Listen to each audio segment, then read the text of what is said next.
भेटला होता तर असा काही विषय आहे का की ते भेटत होते विरोधी पक्षांच्या नेत्यांना? त्यामुळे मला काय माहित नाही, त्याच्यानंतर आता भेटले तर मी बोलू शकेन, पण भेट घ्यायची झाली तर ते आहेत कुठे माहिती नाहीत. सर हिंदी में एक बार बोल देंगे जो आज इंडिया गठबंधन की बैठक होने वाली है उसमें आप मतदार मोहिमेवरून सुद्धा चर्चा सुरू आहेत। आज राहुल गांधी हम क्या करूं पहले मैं? नहीं नहीं क्या हो, उनका मराठी पूरा होने पूरा होने दो, फिर पूरा बात हम हिंदी में करते कर देंगे। बिहार मध्ये देखील आता मतदारावरून गोंधळ सुरू आहे।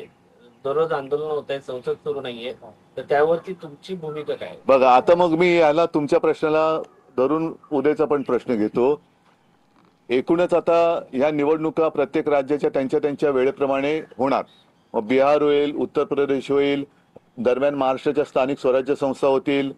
आता बिहारमध्ये जो काय एक मतदार याद्यांचा घोळ झाला त्याच्यामध्ये आता अंतिम निर्णय काय आलेला आहे कल्पना नाही, पण त्याच्यात आलं होतं की स्वतःची ओळख तुम्ही पटवून द्यायची मतदारांनी, बरोबर ना?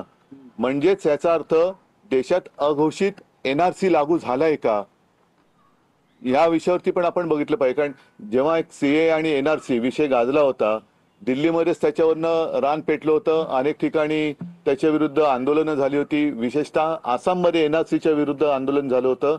आणि साधारणतः विषय हाच होता की तुम्ही तुमची ओळख पटवून द्या। तर एनआरसी आता देशभर लागू केलाय का ह्याचं स्पष्टीकरण निवडणूक आयोगाने द्यायला पाहिजे, पण सुप्रीम कोर्टाने पुन्हा काहीतरी आदेश दिलाय। स्थानिक स्वराज्य संस्थांच्या ज्या निवडणुका आहेत त्याच्यात एक तर ईव्हीएम वरती आमचा आक्षेप असताना आणखीन त्याच्यात एक अपारदर्शकता आणलेली आहे की त्यांनी ते व्हीव्हीपॅट मशीनच आता काढून टाकलेले आहे। मग तुम्ही निवडणुका घेता कशाला? सरळ जाहीर करून टाका ना यांचे एवढे जिंकले म्हणून।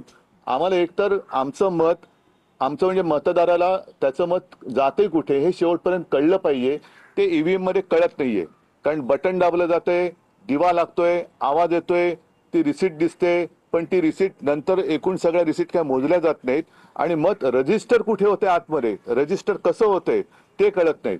बॅलेट पेपरवरती कसं होतं की शिक्का मारल्यानंतर ती उभी घडी घातली जायची, त्याच्यामुळे शाई जरी ओली असली तरी जास्तीत जास्त त्याच उमेदवाराच्या नावावरती ती शाई थोडीशी उमटायची, पण मत कुठे माझं मी दिलंय हे शेवटपर्यंत कळत होतं, ते ईव्हीएम मध्ये कळत नाहीये। आणि त्याच्यात आणखीन आता व्हीव्हीपॅट काढतायत, मग तुम्ही निवडणुका घेण्याचा फार्स करता कशाला?